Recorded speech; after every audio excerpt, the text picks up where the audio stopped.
건강상식 4편. 병원에 즉시 가야 하는 10가지 증상. 미루다가 병 키운다. 이 정도는 괜찮겠지 하며 차일피일 미루다가 큰 병을 키운 누군가의 이야기를 들어본 적이 있는가? 우리가 정말 심각한 상태일 때만 병원에 가야 하는 것이 아니다. 작더라도 가벼이 여기지 말아야 할 증상이 있다. 병원에 가야 하는 10가지 증상을 살펴보자. 1. 머리를 부딪힌 경우.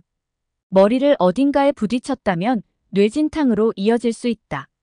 어지럽거나 메스껍거나 구토하거나 집중하기 어렵거나 기억력에 문제가 생긴 경우, 기분이 급작스레 변하고 깃과 소음에 민감해진 경우 의사를 찾아가자. 2. 고열이 나는 경우. 고열이 나거나 열이 오래가면 심각한 상황일 수 있다. 고열이나 오래 계속되는 열은 심각한 징후일 수 있다. 39도 이상 열이 나거나 3일 이상 열이 나면 어떤 바이러스에 감염되었을 수도 있다. 열이 내렸다가 하루 정도 지나 다시 오르는 상태도 안전하지 않다. 만약 3개월 미만의 아기에게 열이 있다면 즉시 의사를 찾아가자.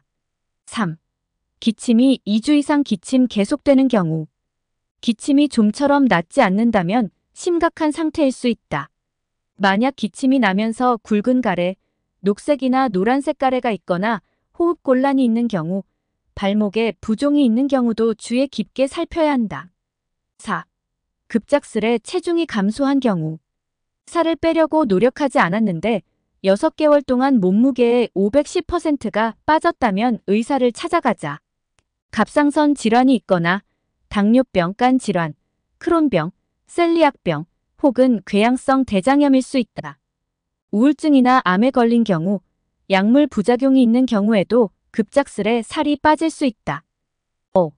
가슴, 복부, 골반에 심한 통증이 있는 경우. 가슴이나 복부 또는 골반 부위에 심한 통증이 있다면 내장에 문제가 있을 수 있다. 가슴 통증은 심장마비, 아랫배 통증은 맹장염의 징후일 수 있다. 며칠이 지나도 낫지 않는 통증이 있다면 검진을 받자. 6. 기분 변화가 심한 경우. 비정상적인 기분 변화나 혼란을 겪는다면 정신 건강에 이상이 있거나 약물의 부작용일 수 있다. 혹은 치매의 초기 징후일 수도 있다. 다소 기분 변화가 있는 것은 정상이다.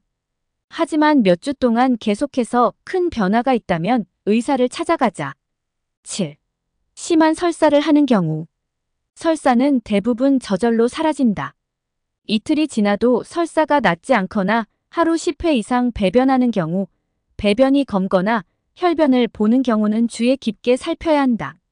만약 입이 마르거나 소변색이 짙거나 양이 적은 경우, 어지럽거나 고열이 있고 급성 복통이 있는 경우 탈수 상태일 수 있다.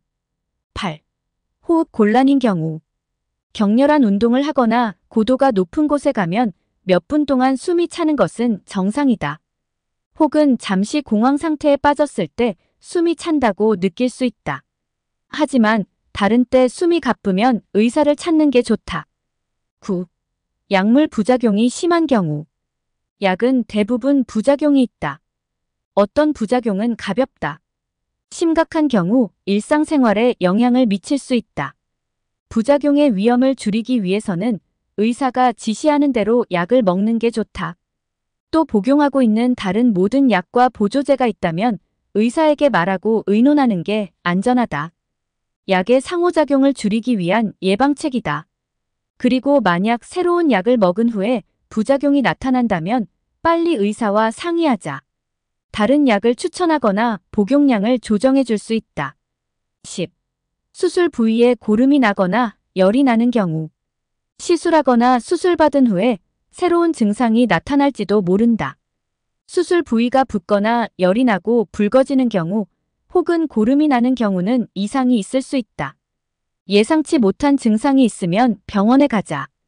특히 피부나 입술이 파래지거나 심장 박동이 빨라지고 호흡 곤란이 오는 경우, 흉통 등이 있는 경우에는 바로 의사를 찾아가야 한다. 건강하세요. 감사합니다. 좋아요 부탁합니다.